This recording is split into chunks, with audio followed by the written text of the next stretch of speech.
ఇప్పుడు హైదరాబాద్ కొద్దాం. హైదరాబాద్ లో ఎంతవరకు పోలింగ్ పర్సెంటేజ్ నమోదైంది, ఇంకా ఎంతవరకు నమోదయ్యే అవకాశం ఉందో డీటెయిల్స్ అందించడానికి మా ప్రతినిధి రాధిక సిద్ధంగా ఉన్నారు. రాధిక, మీ దగ్గర ఉన్న లేటెస్ట్ అప్డేట్స్ ఏంటి?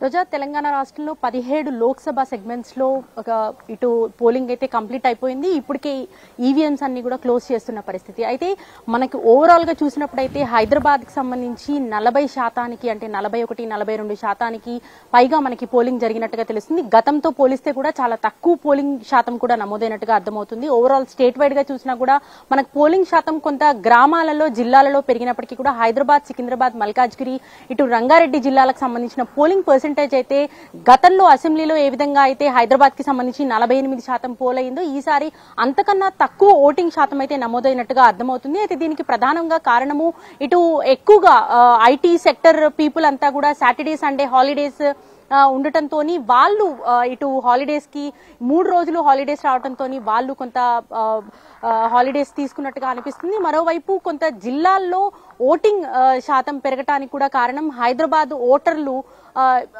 జిల్లాల్లో తమ సొంత గ్రామాలలో ఓటు ఉన్న వాళ్ళు కూడా అటువైపు వెళ్లిపోయినట్టుగా అనిపిస్తుంది. మరోవైపు మనం హైదరాబాద్ ను ఒకసారి చూసినట్టయితే ఇటు శివారు ప్రాంతాలలో ఇటు నిజాంపేట, కుకట్పల్లి, కేపీహెచ్బి, అట్లాగే ఎల్బీ నగర్, వనస్థలిపురం ఈ ఏరియాస్ లో మనకి షేర్లింగంపల్లి ఈ ఏరియాస్ లో ఎక్కువగా ఆంధ్ర ఓటర్లు మనకి ఎక్కువగా కనిపిస్తూ ఉంటారు. వాళ్ళు ఈసారి ఆంధ్రప్రదేశ్ లో కూడా లోక్సభ అట్లాగే అసెంబ్లీ రెండిటికి సంబంధించిన ఎన్నికలు ఉండటంతో అక్కడికి కూడా ఎక్కువగా మనకి ఫ్లోటింగ్ వెళ్ళినట్టుగా మనం గతంలో అంటే ఈ 2-3 రోజుల ప్రయాణాలు కూడా చూస్తే మనకు క్లియర్ గా అర్థమవుతుంది. సో ఓవరాల్ గా ఈ ఓటింగ్ పర్సంటేజ్ పడిపోవడానికి ప్రధానమైన కారణంగా ఇవి కనిపిస్తున్నాయి. మరోవైపు ఎండ కూడా అంటే గత 2-3 రోజులుగా ఇటు ఫోర్కాస్ట్ వాతావరణ శాఖ ఐఎండీ అధికారులు చెప్తూనే ఉన్నారు కొంత చల్లబడే అవకాశం ఉంది అని.